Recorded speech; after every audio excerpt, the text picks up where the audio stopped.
चलित वर्ष अनेक किछि घटना घटी जहाँकि देशवासी को स्तब्ध कर दीर्घ दिन धरी बॉलीवुड हटके हीरो सलमान को टार्गेट करुवा लॉरेंस गैंग कारनामा एथर देश में चांचल्य सृष्टि करथिला।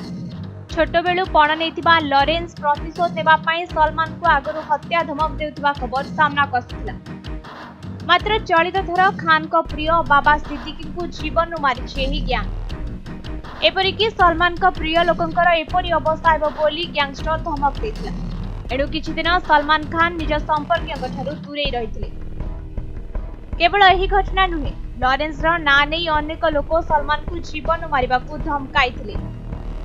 यह सह टंका आदाय करबा पई मध्य प्रयास करुथिले। तेबे पुलिस और दुर्बृत्तर छक्का पंजारे शेषरे दोषी धरा पड़ुथिला। लॉरेंस रो ना नै कोटिपति हेबाकु चाहिथिबा लोकंकु पाने देथिला पुलिस। केई सत निज मुहरे मानिथिले। एपरिकी जणे परिबा बेपारी सलमान को 5 कोटी दियो नचे जीवन मारिदेबु बोली धमकाइथिला। प्रथमे लॉरेंस गैंग रो परिचय देथिबा लोक पर जणे परिबा बिकाली भाबे जणा पड़ुथिला। तेबे एही गोटिए घटना नुहे, गोटिए मासरे एपरी घटना लगातार सामना आसिथिला।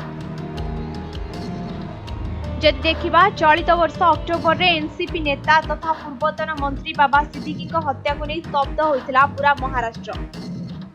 थरहर होइथिला बॉलीवुड। दुर्गा पूजा को नहीं देशव्यापी उत्साह माहौल थिबा बेले जनप्रिय नेता बाबा सिद्दीकी को गुली करी हत्या करथिला Bishnoi gang. Gangster Lawrence Bishnoi रो शूटर माने तांको गुली माड़ करथिले।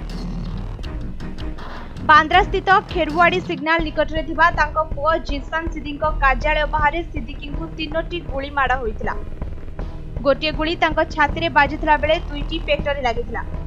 तेबे एही घटना रे चिकित्सा हेउथिबा समय तांको मृत्यु होइथिला।